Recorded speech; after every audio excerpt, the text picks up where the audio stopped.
বিএনপির নেতাকর্মীরা তারা ব্যালট ছিনতাইয়ের একটা অভিযোগ এসছে এবং এটি কিন্তু সামাজিক যোগাযোগ মাধ্যমে এটি ভিডিও ছড়িয়ে পড়েছে। শেরপুর সদর মানে শেরপুর 1 আসনে ব্যালট বই ছিনতাই করেছে বিএনপির নেতাকর্মীরা। পরবর্তীতে ধানের শীষ মার্কায় সিল দেয়া অবস্থায় শতাধিক ব্যালট পেপার উদ্ধার করেছে আইন শৃঙ্খলা রক্ষাকারী বাহিনী। ভোট দিতে গিয়ে ভোটার শোনেন তার ভোট দেয়া হয়ে গেছে, এটির ভিডিও প্রকাশ করেছে বাংলাদেশ টাইমস। আর আমরা দেখছি যে ভোটারদের একটি নির্দিষ্ট দলের যারা সমর্থক বা কর্মী তারা কিন্তু ভোট কেন্দ্রের ভেতরে অবস্থান করে ভোটারদের উপরে এক ধরনের প্রভাব বিস্তার করবার চেষ্টা করছে। সুতরাং আমরা গতকালকে পর্যন্ত আমরা যে আশাবাদ ব্যক্ত করেছিলাম যে এই যে গত 17 বছরের যে সংস্কৃতি আমরা দেখেছি ভোট রিগিংয়ের এবং নানানভাবে আসলে যে ভোটকে বিতর্কিত করা, এই নির্বাচন প্রক্রিয়াকে বিতর্কিত করা, সেটির কিন্তু এক ধরনের প্রবণতা আমরা বেলা 12টার পর থেকে লক্ষ্য করছি। আমরা যদি কেন্দ্রভিত্তিক যেই খবর আমরা সারা বাংলাদেশ থেকে পাচ্ছি সেখানে চলে যাই, সেটি হচ্ছে ঢাকা 18। এখানে ধানের শীষের পোলিং এজেন্ট তারা কিন্তু আমরা দেখছি যে দলীয় কার্ড ঝুলিয়ে তারা কিন্তু ভেতরে উপস্থিত থেকে তারা আসলে নির্বাচনকে এক ধরনের প্রভাবিত করার চেষ্টা করছে। এই ঘটনা ঘটেছে Uttara high school and college এই ভোট কেন্দ্রে এবং এই বিধিটা হচ্ছে যে নির্বাচন কমিশন বা সংশ্লিষ্ট যারা কর্মকর্তা থাকবে তারা আইডি কার্ড, নিয়োগপত্র এবং জাতীয় পরিচয়পত্র থাকবে, কিন্তু কোনো প্রার্থীর পক্ষের কোনো প্রচারণা কিন্তু ভোট কেন্দ্রের ভেতরে হবার কথা না, কিন্তু আমরা দেখছি কিন্তু সেটাই হয়েছে। এবং ঢাকা 18 আসনের প্রায় প্রতিটি কেন্দ্রেই এই ধরনের যেই আমরা বিষয়টি লক্ষ্য করেছি এবং আমাদের প্রার্থী কিন্তু সেটি নিশ্চিত করেছে। একই আসনের খিলক্ষেত থানার নিকুঞ্জে জামি আলম স্কুল কেন্দ্রে মহিলা ভোটারদের লাঞ্ছিত করার ঘটনার খবর আমরা পেয়েছি, আর এই ঘটনার সাথে সম্পৃক্ত আছেন বিএনপির স্থানীয় নেতা। হোয়াইট প্লাস প্রো সেনসিটিভ স্কয়ারে মাঠের বাইরেও তো আমরা এভাবে দেশপ্রেম দেখাতে পারি। একই কক্ষে আমরা খবর পেয়েছি যে একাধিক এজেন্ট, একটি নির্দিষ্ট দলের একাধিক এজেন্টের উপস্থিত থাকবার আমরা খবর পেয়েছি এবং এটি আমার মনে হয় যে যমুনা টেলিভিশনের মাধ্যমে আপনারাও জানেন এবং সারা বাংলাদেশে কিন্তু সাধারণ জনগণ এটি দেখেছে যে এক কক্ষে প্রার্থীর পক্ষে পোলিং এজেন্ট কিন্তু একজন থাকার বিধান আছে। তবে কুমিল্লার একটি ভোট কেন্দ্রে আমরা দেখেছি যে ধানের শীষের একাধিক পোলিং এজেন্ট তারা কিন্তু কক্ষে উপস্থিত ছিলেন। 11 দলীয় পোলিং এজেন্টের কেন্দ্রে প্রবেশে বাধা, এইটি কিন্তু আমরা বিভিন্ন জায়গা থেকেই একই অভিযোগ কিন্তু পাচ্ছি।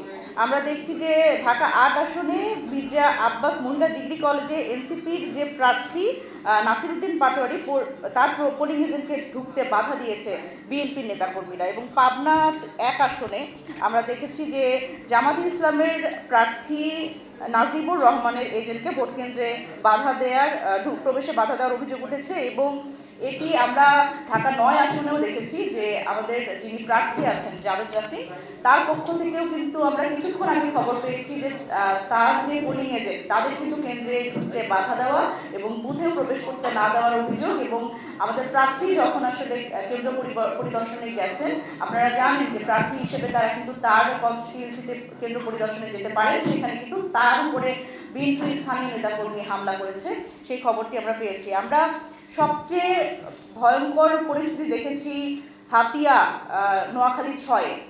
আপনারা জানেন যে আমাদের যিনি প্রার্থী আছেন হান্নান মাসুদের স্ত্রীর উপরে কিন্তু হামলা হয়েছে এবং তার ছোট ভাই তিনিও কিন্তু গুরুতরভাবে আহত হয়েছেন এবং তার আমাদের যিনি বিএনপির সন্ত্রাসীরা হান্নান মাসুদ এবং তার ভাইকে রড দিয়ে মেরে আহত করেছে এবং তার ফোন কেড়ে নিয়েছে। এবং এই সহিংসতার ঘটনা কিন্তু আমরা স্থানীয় প্রশাসনকে জানিয়েছি, কিন্তু স্থানীয় প্রশাসনের পক্ষ থেকে এখন পর্যন্ত কোনো ধরনের ব্যবস্থা আসলে নেওয়া হয়নি।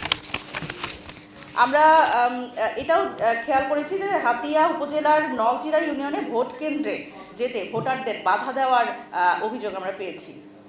এনসিপির প্রার্থীর চিফ এজেন্টকে কেন্দ্র থেকে বের করে দেওয়ার ঘটনা ঘটেছে ব্রাহ্মণবাড়িয়া 3 আসনে।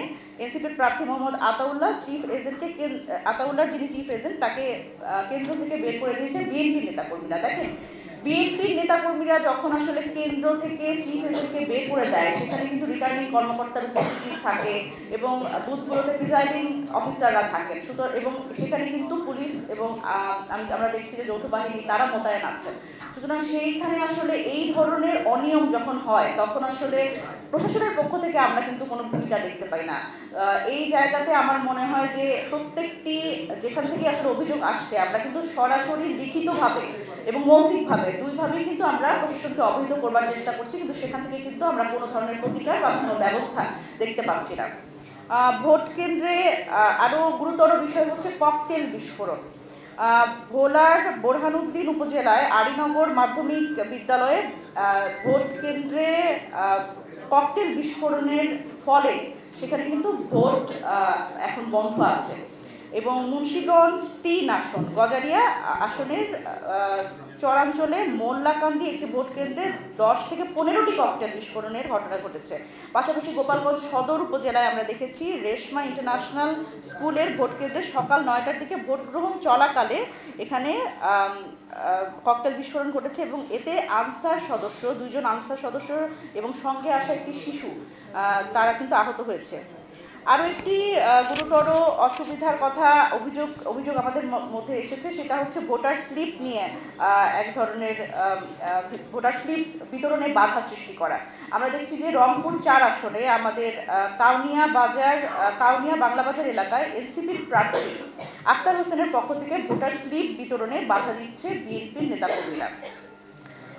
অন্য কেউ এসে ভোট দেওয়ার অভিযোগ, এটি কিন্তু আমরা গত ১৭ বছর আমরা খুব ভালোভাবে খেয়াল করেছি যে আমরা যখন দেখেছি যে ভোটাররা ভোট কেন্দ্রে গেছে, তাদের ভোট দেওয়া হয়ে গেছে, এমন অভিযোগ আমরা তখন শুনেছি। কিন্তু আমরা আসলে চিন্তাও করিনি যে এই নির্বাচনেও আসলে এই সেম কাজগুলো হবে।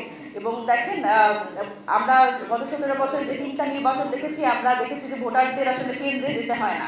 কিন্তু অত্যন্ত দুঃখজনক যে এইবারও আসলে এই ভোট দিয়ে যাওয়ার তার ভোট হয়ে যাওয়া, এবং আমরা এটি কিন্তু অভিযোগ পেয়েছি ২টি আসন থেকে, সেটি হচ্ছে ঢাকা ১৫ এবং ঢাকা ১৮। ঢাকা ১৮ আসনের আবদুল্লাহপুর পলওয়েল মার্কেট সংলগ্ন মালেকা বানু আদর্শ বিদ্যানিকেতনে ভোট দিতে গিয়ে ভোটার শোনেন তার ভোট দেয়া হয়ে গেছে। এটির ভিডিও প্রকাশ করেছে বাংলাদেশ টাইমস। শেরপুরে বিএনপির পক্ষ থেকে বিএনপির নেতাকর্মীরা তারা ব্যালট ছিনতাইয়ের একটা অভিযোগ এসছে এবং এটি কিন্তু সামাজিক যোগাযোগ মাধ্যমে এটি ভিডিও ছড়িয়ে পড়েছে। শেরপুর সদর শেরপুর ১ আসনে ব্যালট বই ছিনতাই করেছে বিএনপির নেতাকর্মীরা। পরবর্তীতে ধানের শীষ মার্কায় সিল দেয়া অবস্থায় শতাধিক ব্যালট পেপার উদ্ধার করেছে আইন শৃঙ্খলা রক্ষাকারী বাহিনী, তবে একটি বই এখনও তারা উদ্ধার করতে পারেনি। আজ সকাল ৯:৩০টার দিকে শেরপুর সদর উপজেলায় চরমোচারিয়া ইউনিয়নে দক্ষিণ নলবাইদ সরকারি প্রাথমিক বিদ্যালয়ে এই ঘটনা ঘটেছে এবং এর সত্যতা স্বীকার করেছে ইউএনও মাহবুবা হক। তিনি বলেন, সিল মারা ব্যালট পেপারগুলো ব্যালট বাক্সে ভরার আগেই জব্দ করা হয়েছে, কিন্তু আমরা এখন পর্যন্ত আমাদের কাছে যা তথ্য, একটি বই এখনও খুঁজে পাওয়া যাচ্ছে না। সুতরাং এই বিষয়ে আসলে এরপরে আমরা আসলে কোনো সুরাহা কীভাবে হবে এই ব্যাপারে আমরা প্রশাসনের পক্ষ থেকে কোনো দায়িত্বশীল আচরণ বা ভূমিকা কোনোটিই লক্ষ্য করিনি। ধানের শীষে সিল মারায় মেরেছে প্রিজাইডিং অফিসার। আমরা গতকালকে কিন্তু আপনাদের সামনে একটি বিষয় কিন্তু এনেছি যে আমরা দেখছি যে যারা আসলে নির্বাচনে দায়িত্বপ্রাপ্ত যে প্রিজাইডিং অফিসার, রিটার্নিং কর্মকর্তা এবং আইন শৃঙ্খলা বাহিনীর যারা আছেন, আমরা তাদেরও কিন্তু এই নির্বাচন প্রক্রিয়ায় সম্পৃক্ত থাকা অবস্থায়, দায়িত্বশীল থাকা অবস্থায় আমরা কিন্তু তাদের দেখেছি যে বিভিন্ন প্রার্থীর পক্ষে ভোট চাইতে। কিন্তু আজকে দেখেন, যখন নির্বাচনের দিন, তখনও তাদের পক্ষ থেকে ধানের শীষে সিল মারছেন প্রিজাইডিং অফিসার। এটি ঘটেছে টাঙ্গাইল ৮ আসনে বোয়ালি বিএল চাষী উচ্চ বিদ্যালয়ে ভোটারদের হাতে ব্যালট যাওয়ার আগে প্রিজাইডিং অফিসার নিজে ধানের শীষ মার্কায় সিল মেরেছেন। বিশেষ করে বয়স্ক ভোটারদের সাথে এই ধরনের প্রতারণা ঘটেছে এবং এই প্রিজাইডিং অফিসার নিয়োগ নিয়ে আমরা কিন্তু আগেই প্রশাসনকে, সেই জেলা প্রশাসনকে, রিটার্নিং অফিসারকে কিন্তু আমরা অবহিত করেছিলাম, কিন্তু এই ব্যাপারে ইলেকশন কমিশনের পক্ষ থেকেও কোনো দায়িত্বশীল ভূমিকা আমরা দেখিনি।